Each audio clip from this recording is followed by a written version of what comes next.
Hello, hello. Welcome to the Sacred Partnership Summit. I am here with my favorite person in this field, Alison Armstrong, my teacher and mentor, the person, the woman, the spirit, whom I would not be where I am. I would not be a coach. I would not be in my incredible marriage with a masculine man and my sacred partnership if it wasn't for Alison. So with all of that, welcome, Alison. Thank you. Glad to be with you. I'm so happy you said yes. I can't wait to share your wisdom with everybody. But for those who don't know you, I quickly just want to say that you are a well-known educator and expert on understanding men. Yes.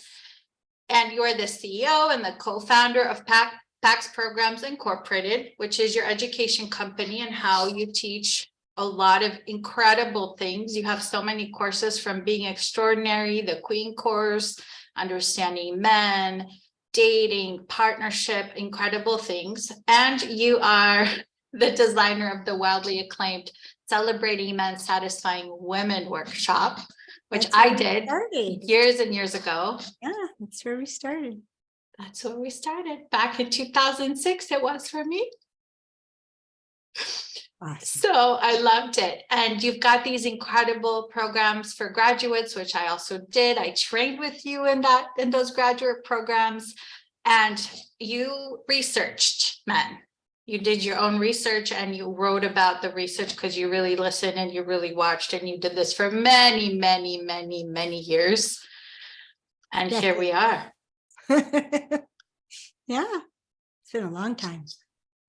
Yes. So let's get at this thing that you're working on. on. Let's get at this thing. So my main thing I want to dive in with you is, we have this whole concept these days of feminine, masculine. Well, it's always been a concept, but these days we're hearing a lot about polarity, feminine, masculine. And it's like, there's this idea that the masculine should always be the leader and the masculine should be the devoted leader, and then the feminine should be the subordinate, sort of submitted always. And my experience of partnership has been that no, we get to play, we get to flow. Yes, I want to be the feminine the majority of the time in my partnership because I want to honor my feminine energy, save for my man, who I would not have known about and how to attract him if it hadn't been for you. I just want to say again. But do you think that we're stuck? Are we stuck in these polarity rules? Or can we play with it? What do you think? Well, I think we get stuck. Because as human beings, things happen. We draw conclusions from what happened. And we have to draw conclusions because then we can create a strategy. We need a conclusion so we can form a strategy, either to cause something to happen again or make sure it never happens again, or we're trying to find something different, right? And so we're going to conclude and we're going to strategize, and then we'll implement the strategy, and it gives us a false sense of certainty. Yes. When we have a strategy, okay, I know what I'm going to do. And the problem is it has us be not present. And as you know, presence is something you got to have if you're going to have partnership, right? Presence is one of the ingredients of play, right? When we're at play, we're not in strategy. Right? Yes. Right? We're in interaction, we're in being. And once we start letting go of rules that might make us feel safe, but are going to cut us off from so many results, then we can start having some fluidity. And one of the ways to think of it is, if you want to think of the masculine as a domain of commitment and accountability and dedicated to a particular result or destination, right? And it's a certain kind of win the game, succeed at the hunt, focus and mindset, and it draws on a lot of testosterone as fuel.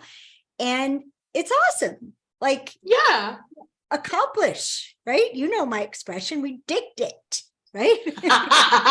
Actually, no, I hadn't heard that before. Alison.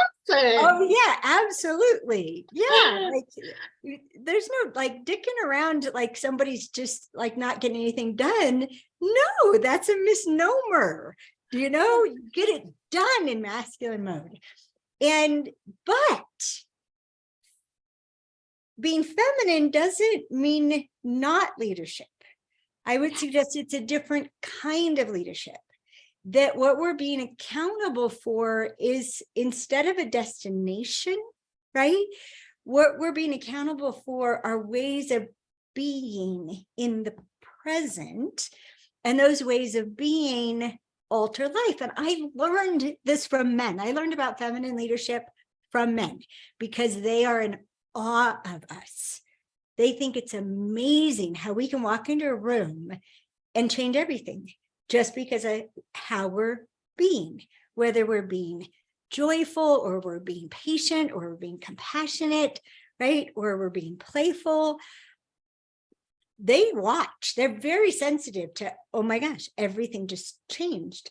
They see new possibilities unfold by how we're being. And they experience them personally in their own lives, right? And that's why they just like pray, we're going to bring that to our relationships, because they get enough of focus and results and getting stuff done, and that driving force energy, they get enough of it in themselves and in being with men. And Yes. it doesn't mean they don't have room for us to be that way. Yes. And they're even in awe that we can switch from one to the other. This is where partnership comes in, that who's like accountable for the result and who's being supportive. Can I give you an example? This is yes, please. Okay. So Dan has lived on this property for like 25 years, right? He has dealt with the snow through every season for 25 years. He plows his own driveway, even though it's an 1/8 of a mile long going up a hill, right? He does it all. And then I come along with my tractor that I got to excavate with, right? Landscaping. And it's not a little tractor, but it's not a big tractor. And I come along, and in the beginning, my tractor got no respect. Like it just looked too small to be effectual, right? And then, so last year I just did a little tiny bit of stuff up with snow with my tractor. And then this year with this ton of snow, right? 2 months with 100 inches each we've had so far. And he needed help because his plow just shoved things forward. And I'm like, well, do you want me to move some of that? Because we have to store more snow. And so I get out there and I start doing stuff with my rock bucket and my box blade. And all of a sudden he's like, whoa, right? And then we had this huge dump of snow. And I'm like, okay, let me go out and, because now the corners, you can't get through the corners, right? Let me go through, I'll clean it up. And at one point it was so cute, right? Because he's so knowledgeable. He's so strong, right? And I call him the snowmaster. You're okay, snowmaster, how can I help? And one day he went, today I'm the helper. I can't do this myself. You're the one whose ace is on your tractor, and I can tell you know what to do. So do what you know to do. And let me know how I can help. And it was just, and he wasn't emasculated by it, right? We're on the same team. He knows, I love calling him the snowmaster because he knows everything about this stuff, right? I fell in the snow yesterday. I thought I was going to be crawling across the surface to get to his house. It was so funny. It's so fluffy and it can be scary. If you fall in the snow, did you sink? Well, you're supposed to make sure you turn up because if you Oh, get stuck face down in the snow, you could suffocate. oh It's my like, goodness, that yeah, is scary. And yeah. just letting everyone know, Allison has snow like up to her door right now where she's at. And the whole east side of the house is ice. It's an igloo on that side. There's Oh just my goodness. sheets of ice this thick that have come off the roof. Wow. And but the point is that we were on the same team. You know, I like check with him because he's ultimately accountable for the safety of the driveway and everybody has to come up and down. But then he didn't have any trouble just going, you got this, you know this, do what you think you should do. And they,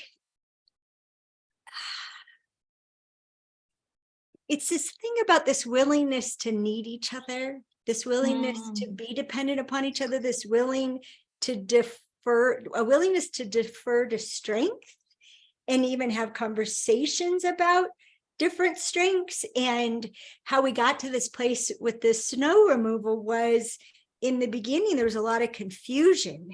And I finally just said, okay, we're going to have to overstate what's obvious. I'm going to double check with you when you say this and that, what's the this and what's the that. And I need you to be patient with me because I'm learning. He's like, okay.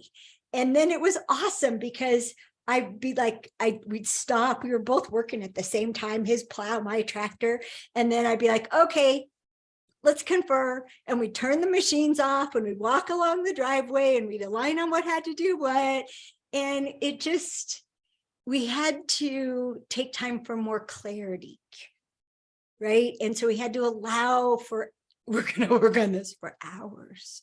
I mean, I literally, it's pretty funny, but I love it. yeah. So it's, if we're awake, right? And if we're paying attention, and if we're like, okay, I have a suggestion for this, or even I just, out of respect, I say, you probably have already thought of this, or this may not be something you know about my tractor, right? And like I was taking the rock teeth and I was scoring the ice on the driveway. There's like this much ice, you know, on the driveway. And I'm like, and he thought it was the coolest thing ever. So cool. So I love how you said but it wasn't, you know, you coming in with that, you kind of strength wasn't emasculating no, because I'm not proving anything. Yeah, I'm not proving, I'm learning, I'm finding out what I can do and not do. You'll get a kick out of it, Emilia, because at one point when earlier in the season, the snow was wet. And so it would make these mountains. And I could take my tractor and actually climb the mountain. So the front wheels are like 4 feet off the ground. And then the bucket full of snow is up above that. And then the box blade is behind me. I look like the plastic horses, the stallions that are balanced on their tail. Oh my goodness. That sounds dangerous. It was awesome. Yeah. So fun. So it's some adventure too while we're at it. Yes, and I love how like it's just so playful and relaxed, but you were able to come in with your gifts and your tools, your serious tool, right? Yeah. Without And this is the thing, like as a woman, you may have to ask, right? Dan and I are purposely very out loud with each other with our admiration and our appreciation. And you may have to ask, what do you admire about me? Or what do you think I'm good at? Because I'm an engineer. And he's the first man I've ever known, besides my dad, I got his brain, who Dan will say, okay, well, how would you engineer this? He asks for that kind of thinking. And then I'll ask him how he would solve it, because he's so out of the box. He's Mr. Innovation and repurposing. And, every couple has these ways that we can play off of each other if we don't get stuck in role. yes. What's my role supposed to be? And and don't get stuck in that there's a right way to be, Yes. and if we have that space to be focused, get her done, right? Which I do all day at work, and then have that space to play and connect and we were he finally said, I'm tired of snow.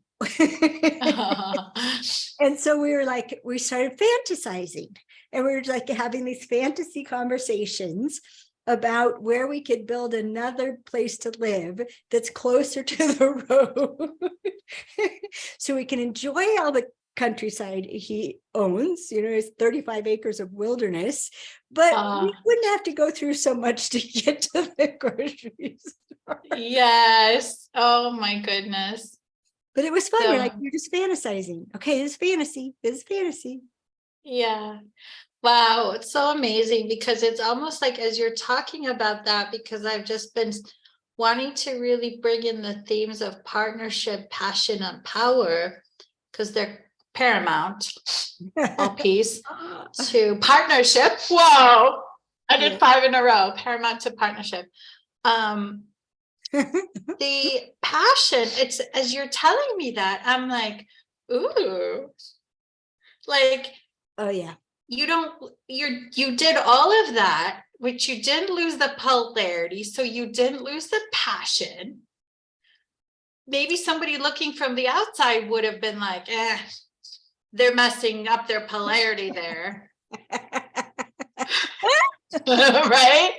Like, oh, there she goes on the tractor. Sure. Yeah, they could think that, but no, instead, what I'm hearing is it was playing. It got all this passion going even more.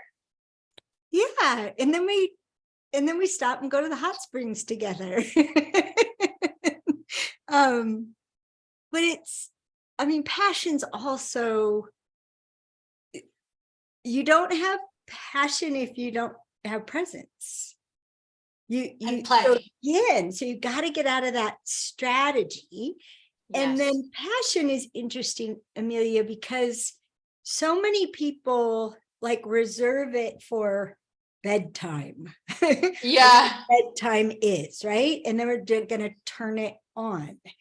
Well, honestly, it's so hard, right, to go from cold to hot. So I think of prehistoric man who would carry an ember of coal wrapped in a deer skin, from camp to camp, and that's what we got to do all day. And so if we're kiss a moment longer and be there, put your consciousness and awareness in your lips while you're kissing, and show up for a kiss. You show up for a kiss, it brings all of that to whatever you're doing. And we've been known to make out in the middle of dealing with snow and tractors. I love it. But we can cause all this. Anybody can cause this. And there's a sort of bravery. Someone has to be brave. So Dan and I have gotten comfortable being this way because since the very beginning, we've taken turns being brave, like having the courage to finish the sentence. Well, if I had it all my way, right? Yeah. And the more you're brave, and then you're safe for the other person's bravery, whoa, yes, that was bold, awesome, right? And then you keep feeding each other, right? And then you get to have higher and higher levels of dancing with the polarity, with finding new ways to partner, with asking more of each other, with having more room to express ourselves. Yes. So incredible. So awesome. And then also when you gave that amazing example, I'm thinking about the mastery and the pricelessness of there's just effortlessness about being in your power, because through these interviews sometimes where we've talked about being in your power, and there's people talking about boundaries and talking about, self-confidence. And I'm like, we're so like, we've passed that road. Like we're in a whole other realm of power, personal power, right? Well, you gave such an incredible example of that, but could you talk a little bit about how you see power and being in our personal power show up in this kind of partnership that we're talking about? Well, it's definitely not normal. It's not human instinct, right? Or just not even just human instincts. Where we're constantly monitoring who has the most power. Yes. And who has less, and who do we have to suck up to, or who do we get to dominate and be the boss of. And all old, not even old paradigms, ancient. It's ancient, and it's in every cell of our being. And when if you think about power not as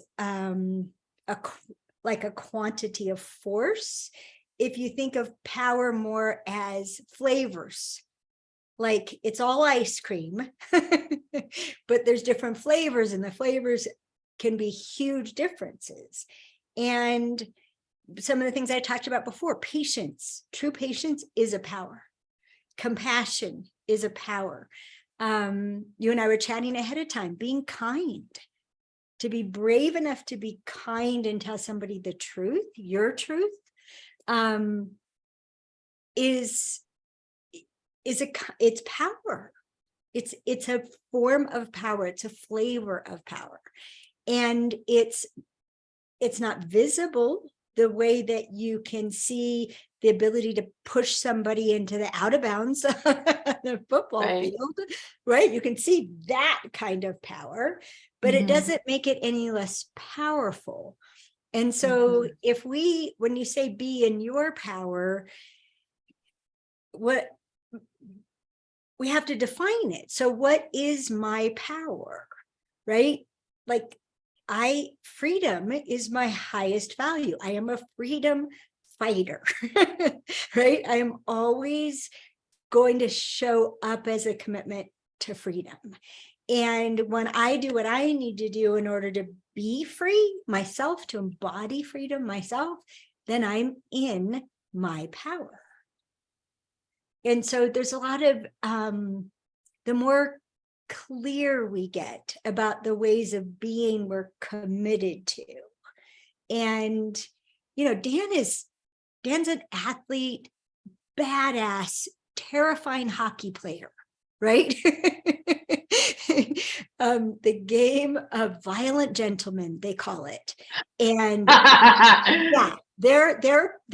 people were scared to go up against him because he was such a badass defense man, and he would mess you up. Well, at this point in his life, what is he committed to? He's committed to providing unconditional love and compassion and affection and acknowledgement. That's where he rests himself. It's a new form of power. Does he still have all those other forms of power? Oh, yeah. But he's expanding into defining other qualities. And he did that before I ever met him. No wonder I fell in love with him, right? So we can all do that. We can just keep expanding our sense of who we are. And the clearer we are about it, the less we're afraid that we can't handle something, right? Then we're like, no, I can handle it. I'll just have compassion. I can handle it. I'm fighting for freedom all the time. And the more we have that, then the less we're in fear, the less we go to strategy. And the more we get to be present. All these P's, power, presence, partnership, passion, Oh my goodness, polarity. I mean, it's just really Yeah. so good I feel like it's so good to clarify them and get your lens, because you have like layers and layers and years of thinking about this, expertise, teaching this. I mean, so it's just so brilliant to see you articulate it at such a human spirit level. Like we're talking about, sacred partnership. So if we were going to have a conversation about sacred partnership, this would be it. And we all can, and it's a moment by moment choice. That's the hard part. We can't just get on a road and then, okay, we're set, right? It's choosing those moments of saying, wait, I'm not clear. Don't go yet. And what's the it? You kept saying it, but I don't know what the it is. Like, just to cough that up instead of pretend we're following. Yeah. Right. And even to say, ouch, that was gruff. You hurt my feelings. Or are you okay? Did I disrespect you? And somehow if I did, I'm sorry. Right. So it's a lot of attention and a lot of choices to make, but that's actually pretty simple. It's so much simpler than remembering a strategy and playing games. Oh God. Or if a great thing about telling the truth is you don't have to remember what you said. Right. You tell your truth sitting in who you are and your commitment to who you are. You don't have to remember. And then you can update. My truth has changed. I don't care about that so much anymore. Right. Because when you can tell, you get out of sync again because they're relating to you like someone you were before. Yes. And so much of what we've been talking about in this summit is the co-creation, and I love that you're just saying that, because we're assuming that we're all growing at all times. This is not happening in a static environment. Like we're growing at all times. So things are going to change, things are going to shift, and then we're going to come together again and have a meeting and a conversation about that. What a new paradigm. How amazing would it be if we could all do this? What could be a way that we can remember not to get into strategy and just stay present and stay in the other paradigm of partnership, that this sacred partnership, the human spirit realm? Well, there's a lot of things you can do, but I have found one of the most valuable is to memorize what your body feels like when you're resisting, when you're trying to figure out how to deal with something, even the feeling of panic, right? Like memorize that. And so instead of just being compelled by it, notice it. And then honestly, Emilia, the most effective thing that is accessible, like right there, is welcoming whatever's happening. Welcome, instead of trying to not feel fear, go, okay, I welcome the fear that's in my body right now. I welcome the efforting. I welcome the struggle. I welcome how much I'm attached to this. I welcome how much I'm trying to push this away. Like the moment we welcome it, it's an act of presence and it causes presence. And then we're instantly back to ourselves. When we're no longer in opposition or attachment, we're ourselves again, what you would call it in your power. That's what I would call it. Yeah. That's exactly what I would call it. I know, those are your words. That's what I would call it. Yeah. This is amazing. I feel like, if we ended here, it's gold mines, like gold mines, because there's so much there. Like I'm going to go and re-listen to this interview probably like 5 times or more.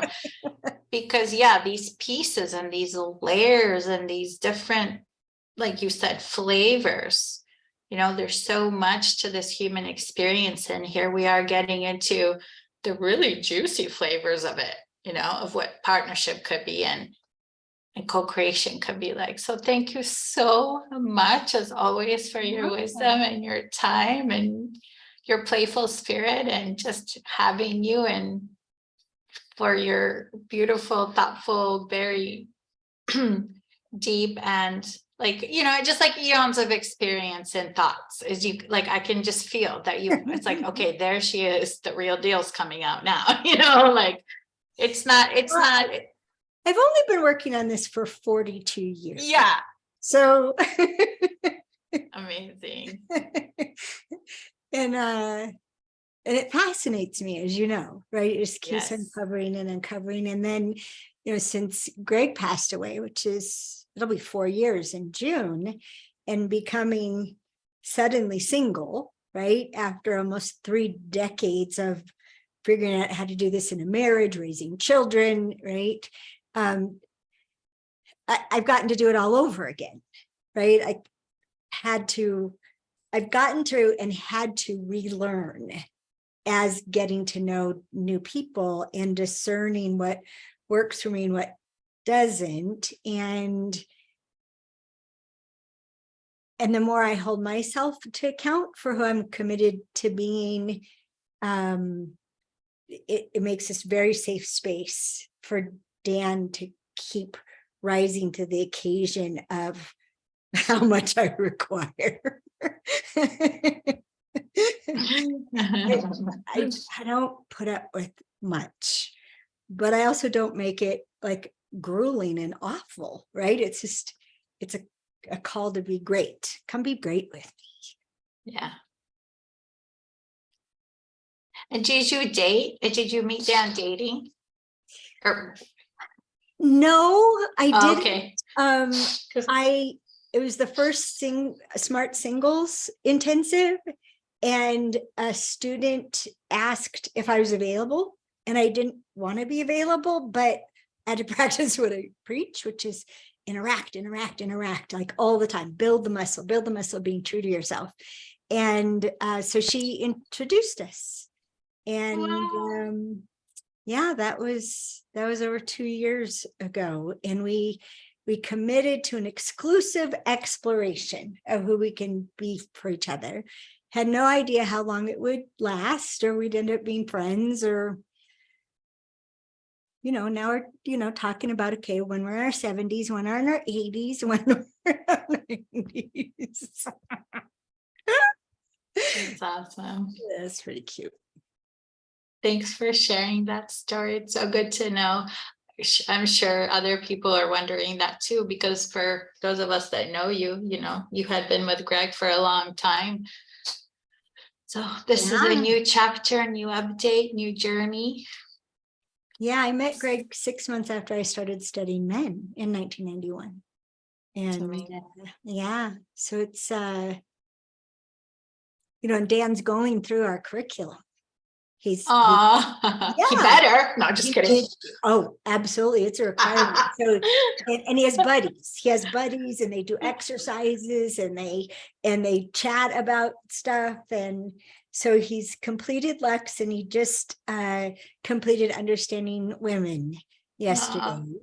And now I get to prescribe where he's going next. And I was interviewing him and telling him about stuff. So he's going to go do the first 5 sessions of Extreme Freedom, probably, and then start Understanding Men, and they'll go back and forth, because there's going to be a lot of healing for him in that, I'm sure. So I wanted him to have all those tools.